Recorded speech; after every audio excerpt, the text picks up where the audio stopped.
I mean, it's incredible, Danny, isn't it? What a great story they are giving us. Absolute breath of fresh air. I've really enjoyed watching them play. Mix the game up well.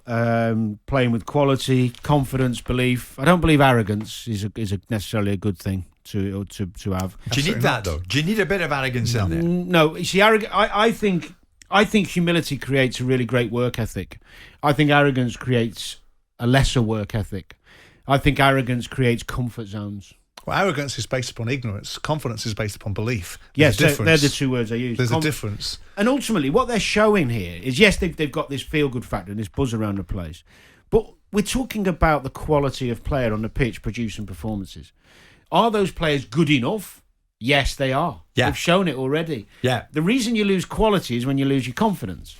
So if they remain confident, the quality's there. We've seen it. They've got a front two that are powerful, that are bright, they're clever, they play well with each other. It's a really great story, and long may it continue. I think it's great to watch. Will be their challenge. Yeah. Depth will be their challenge. There are teams that come up. I'm very pleased to hear. I think he's an outstanding manager, by the way. Yeah. But all managers will become affected by the environments that they're in. So we'll see how he is in a year's time, because we all said how wonderful Chris Wilder was, what a breath of fresh air he was, and how he spoke to a certain question in a certain way that we hadn't heard and seen before. I'm not happy to be in the Premier League. I'm not grateful to be in the Premier League. I'm entitled to be in the Premier League. I have the same right to be here as Chelsea do. And we liked all that sort of stuff. And we hear what we like from Thomas Frank. Now, let's see him in a year's time when he's been infected by the Premier League and has a different attitude, and we'll see if that changes him. Yeah. What you've got right now is Brentford, and by the way, the owner deserves a hell of a lot of credit, because it hasn't been done without huge cost implications behind it. And people talk about Sheffield United, and we're sort of saying about Brentford because it's almost like this poor little Brentford.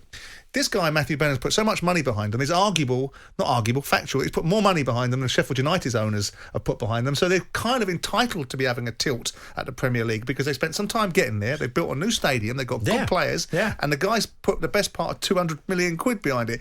Look at Derby, with someone that we're very fond of, Mel Morris. Look at the way that they've gone, and look at the way that Brentford have gone. Yeah. And it hasn't been without huge cost. Yeah. So they're right to be there. They're full of momentum. We are playing on beautiful pitches at a very nice time of the year. As the weather changes, the squad starts to become Thinner.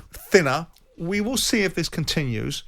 But whilst it's going at this moment in time, you have to turn around and say, "Good, this is good. This is something nice." Good. I think one thing you can say about expansive play, Danny. We welcome it. We love it. They've got good variation in the play, though. So the pitches thing, they can go long if they need to. They can have a fight. No problem. Yeah, and it's interesting. There was a lot of sort of sniffiness about Ivan Toney last year. He's unorthodox. He's going to be interesting to see. He's not just unorthodox. He's a bloody handful, and he's also got a bit of a football brain as well. So you look at all those things, and this idea that Ivan Toney didn't cut it in Newcastle and had to go to Peterborough, or came from Northampton and went to Newcastle, didn't make it there, went to Peterborough. Yeah, he's a good player. There is also an argument that a lot of those players who've been at Brentford a couple of years now missed out for a couple of years. Have grown and got better, even though they've been playing at the top of the Championship rather than Premier League. Yeah. And when they've gone into the Premier League, they're in a really good place. Because they were poor in that playoff final against Fulham when they got beat. And I think it probably actually, at the time, could have been a blessing. Did him a favour. Yeah, well, I mean, Brandon Buemo's a case in point there, is he not? Because he loses his two mates. One goes to Villa. And of course Ben Rama goes to West Ham, and he's kind of left in his Todd. He has excelled. As long as he starts with Tony up front, they're going to cause major problems. Yeah, and the recruitment team deserves a lot of credit. Yeah, they've been put in place, and they've gone about the business tremendously well. They work to a model, and you have to admire it. But Danny, if you take out the word arrogance, maybe that's not. Is it right that they don't have any feeling of inferiority, whoever they meet, because they don't? I saw them against Wolves the other week. They were sensational. Well.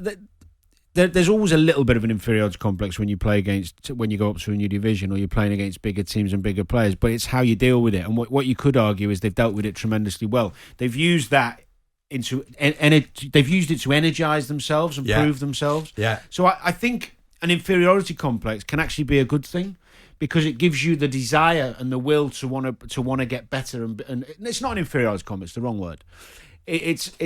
It's a respect of the opposition and an understanding of how to get and trying to reach them.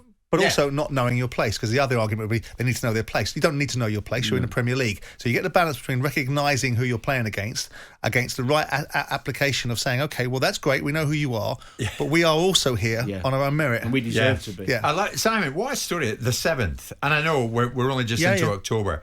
But we do know, and I was there recently, they have a brand spanking new stadium. At Kew Bridge. I've been in it. It's magnificent. Absolutely. It was great. So they're doing what Everton are trying to do, leave Goodison and go to their super new stadium. They're doing what Tottenham did. Yep. They've got a brand new stadium. Brentford are up there competing. But a different set of expectations. I mean, Brentford come into the league with us talking about, without wanting to sound as if we are saying, isn't it wonderful what Brentford are doing? Old Brentford. There is an element of that. Whereas Everton, we're going...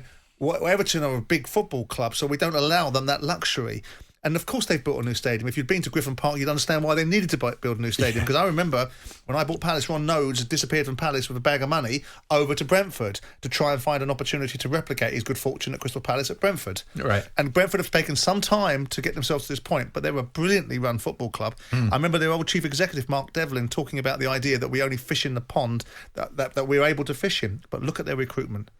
Look at their ability to bring players through, lose players, profit on them, take 70, 60, 70 million quid out of transfers, and yet still kick on. It doesn't feel like that long ago. I was 19 years old playing against Brentford in a league. Well, what would that it be is called? a long time ago. In a playoff final at Wembley when it was the old 3rd division. Yeah. Who were you playing for? Crew, Alexander. Crew. And we beat them 1-0, but it was like Brentford back then. They were just a lower league team. You just want to tell that story because you won the game. If you hadn't won the game, you wouldn't have been called. Man of the match. Yeah. Danny in his 50s now. That was a brief look back to the supercharged sporting action across the weekend. We're all lying about our age in partnership with Renault E-Tech vans.